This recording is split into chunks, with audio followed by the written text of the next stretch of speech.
Selamat datang di channel Ramatika Bercerita. Perkenalkan, aku Kak Rama dan aku Katika yang mau bercerita. Nah, siapa nih sahabat cilik di sini yang suka banget dengerin dongeng? Kak Rama suka. Tuh, pasti pada suka kan? Nah, di sini tempatnya. Karena sahabat cilik, kita berdua bakal menceritakan dongeng-dongeng seru bikinan kita berdua. Ih, seru. Kayak gimana? Pasti penasaran kan ceritanya? Kalau gitu, langsung aja kita simak dongengnya di Ramatika Bercerita.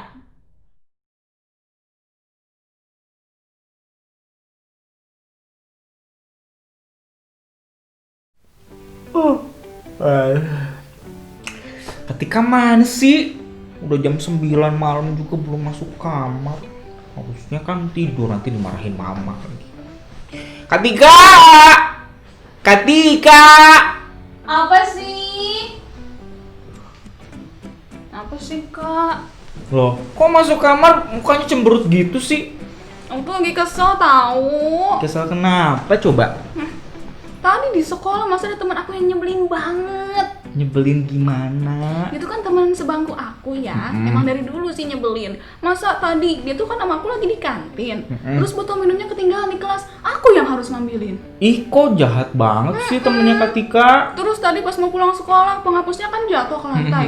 Itu lumayan jauh, terus aku yang harus ngambilin. Ih, temen Katika kok nggak sopan? Nggak sopan ya sahabat cilik temennya Katika ya? Dan dia tuh nggak ngomong terima kasih sama aku. Kan kesel, Kak. Iya, Karama juga jadi ikut kesel. Kan gimana dong? Aku kesel banget karena nggak sehari ini doang, tapi setiap hari dia kayak gitu. Setiap hari. Karama jadi ingat ada satu dongeng yang ceritanya mirip kayak teman Katika loh. Oh gitu ada? Ada, sebentar Karama ambil dulu buku ceritanya. Ih, oke. Buat Ini aku dia. dong, baca juga dong. Iya dong, Katika juga bantuin baca soalnya sahabat cilik juga pasti pengen denger dongengnya. Wah, siap deh. Tapi sebelum Karama sama Katika mulai bercerita, nah sahabat cilik jangan lupa ya, klik dulu tombol notifikasi yang gambarnya lonceng. Di bawah ini, ya. Biar nanti sahabat cilik gak ketinggalan episode-episode berikutnya ya. Nah, jangan lupa juga untuk klik tombol subscribe yang warnanya merah di bawah ini juga ya. Oke, kalau gitu Kak Tika udah siap? Siap banget. Sahabat cilik udah siap? Udah penasaran juga kan? Oke, kalau gitu kita mulai cerita dongeng yang judulnya Putri Rosa dan Bunga Mawar. Sahabat cilik, pada zaman dahulu kala ada sebuah kerajaan bernama Kerajaan Lavenderia. Kerajaan itu dipimpin oleh seorang raja yang bijaksana, gagah, dan rendah hati. Raja itu bernama Raja William. Di sana rakyatnya hidup sejahtera, makmur karena kebaikan sang raja. Sang raja mempunyai seorang anak perempuan yang sangat cantik. Karena kecantikannya, sang raja memberi nama Putri Rosa. Di saat Putri Rosa berumur 10 tahun, ibunya sang ratu meninggal dunia karena sakit. Hal itu membuatnya merasa sedih dan kesepian. Setelah 5 tahun berlalu, kini Putri Rosa tidak bersedih lagi. Namun, tidak seperti sikap ayahnya yang bijaksana, Putri Rosa memiliki sifat yang sombong dan semena-mena terhadap orang-orang yang ada di istana. Mirip sama teman aku ya, berarti. Iya, kalau temannya Katika di sekolah, kalau Putri Rosa di istana semena-menanya. Di rumahnya berarti ya. Nah, sahabat cilik, sifat Putri Rosa yang semena-mena ini terlihat pada waktu makan malam bersama sang raja. Malam itu hidangan yang disajikan tidak seperti apa yang diharapkan oleh Putri Rosa. Ia meminta pelayan untuk mengganti makanannya dengan menu makanan yang bermacam-macam, namun tidak ada satupun yang ia makan. Karama sama Katika lagi cerita seputar putri-putri dan kerajaan. Oh iya. Nggak lengkap rasanya kalau nggak pakai mahkota karena Karama mau jadi raja. Ih, aku mau jadi Putri Rosa dong. Karama ambil dulu mahkotanya. Ada Kak. Ada dong. Wah. Buat Karama yang warnanya emas karena Karama mau jadi raja. Buat Katika warnanya silver aja karena jadi putri. Terima kasih. Nah, di meja makan saat makan malam nih Putri Rosa bilang begini. Pelayan, mana makanannya? Aku lapar. Lalu mendengar hal itu, raja berkata begini. Anakku, pelankan suaramu. Lalu datanglah pelayan.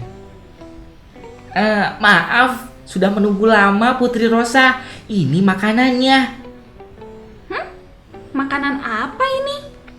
Ini kan makanan kesukaan Tuan Putri. Aku tidak mau. Bawakan aku pai apel, sayur asem, terus balado kentang, rendang, mac and cheese, jus semangka dan salad buah segar. Baiklah Tuan Putri, kata si pelayan. Mendengar hal itu, raja pun berkata begini sahabat cilik. Lebih baik makanlah yang sudah disediakan. Sayang kalau tidak dimakan. Tapi kan aku nggak mau makanan ini ayah, aku bosan. Tidak lama kemudian, pelayan pun datang membawakan makanan yang diinginkan Tuan Putri. Tuan Putri, ini makanannya. Sudah aku bikinkan pai apel, sayur asam balado, kentang, rendang, mac and cheese, dan ada jus semangka dan salad buah segar. Kayaknya aku nggak mau ini deh. Coba-coba, buatkan aku pizza dengan topping keju mozzarella, terus ikan tuna, ekstra paprika, dan diberi taburan nori di atasnya. Waduh, mendengar hari itu, raja pun berkata begini. Ya ampun Rosa, di depanmu sudah ada banyak makanan. Makanlah yang ada, jangan meminta makanan yang lain. Pokoknya aku nggak mau ayah, aku ingin ganti makan pizza. Akhirnya sahabat cilik, pesanan Putri Rosa pun datang lagi dan langsung ia cicipi. Gak enak, pizza apaan ini?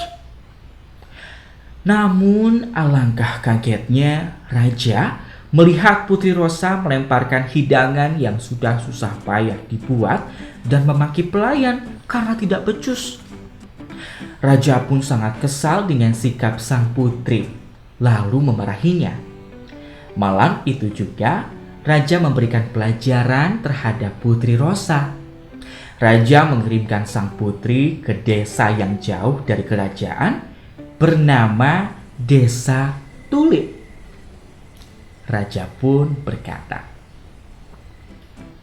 Putri, apa yang kamu lakukan? Ayah tidak pernah mengajarimu bersikap seperti itu. Kamu sungguh keterlaluan. Ih, emang gak enak kok pizzanya ayah. Rosa, ikut ayah sekarang juga. Ayah akan mengirimkanmu ke Nenek Daisy di desa. Aku gak mau ayah, aku ingin tinggal di istana saja. Tidak Rosa, pokoknya kamu harus ikut ayah. Kamu sudah keterlaluan. Di desa, Putri Rosa dititipkan kepada Nenek Daisy. Nenek Daisy adalah pengasuh yang dulu pernah bekerja di kerajaan Lavenderia. Di sana, Putri Rosa diperintahkan raja untuk membantu Nenek Daisy bekerja di kebun bunga mawar. Di hari pertama, Nenek Daisy meminta Putri Rosa untuk menggali tanah dan menanam bibit bunga mawar. Dan ia meminta untuk menuliskan nama Putri Rosa di dekat bibit pertama yang ia tanam. Lalu Nenek Desi pun berkata, Putri Rosa, galilah tanah ini terlebih dahulu, lalu masukkan bibit mawar ini, dan setelah itu tuliskan namamu di sebelahnya. Gak mau ah, panas gini, nanti tanganku kotor lagi. Ngapain juga pakai dikasih nama segala? Sudah, lakukan saja. Sahabat cilik, Putri Rosa pun heran apa maksud Nenek Desi. Hari demi hari Putri Rosa lalui dengan berkeluh kesah. Tetapi Nenek Desi selalu menemani sang putri dengan sabar. Setelah 1 bulan berlalu, Putri Rosa sudah tidak tahan dengan kegiatan setiap hari di kebun. Dia kesal karena setiap hari kepanasan, tangannya kotor, dan lelah bekerja seharian. Ia merasa apa yang ia kerjakan tidak ada hasilnya. Setiap hari hanya menggali tanah dan menyemai bibit. Ia merasa itu hanya pekerjaan yang kotor dan melelahkan. Putri Rosa pun berpikir untuk menyerah dan berhenti untuk berkebun dan ingin kembali ke kerajaan. Lalu Putri pun berkata, Nenek, aku sudah tidak tahan setiap hari kepanasan, tanganku kotor, capek tahu setiap hari disuruh berkebun. Hasilnya pun juga tidak ada, yang ada tanganku kasar. Aku capek, aku ingin pulang saja ke istana. Putri Rosa, sini sebentar ikut nenek. Mau kemana, Nek? Sudah, pokoknya ikut saja. Lalu Nenek Desi mengajaknya ke suatu tempat di mana ada bunga mawar yang sudah mekar dan sangat cantik, sahabat cilik. Alangkah terkejutnya Putri Rosa saat melihat bunga mawar itu. Bunga mawar itu sangat besar, indah sekali, dan harum. Wah, Putri Rosa pun bingung karena selama 1 bulan bekerja di sana, ia baru melihat bunga mawar seindah itu. Lalu Putri Rosa pun berkata, Wow, bunganya indah sekali, Nek. Besar banget. Harum lagi. Ini nenek yang tanam. Lalu nenek pun memberitahu bahwa mawar ini adalah bibit bunga mawar pertama yang Putri tanam. Putri pun tidak percaya. Lalu ia melihat di sebelah bunga mawar itu ada nama Putri Rosa.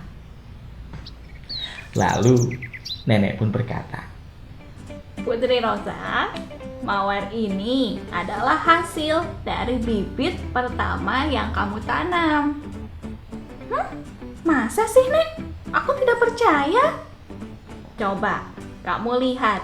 Ada nama siapa di sebelah bunga itu?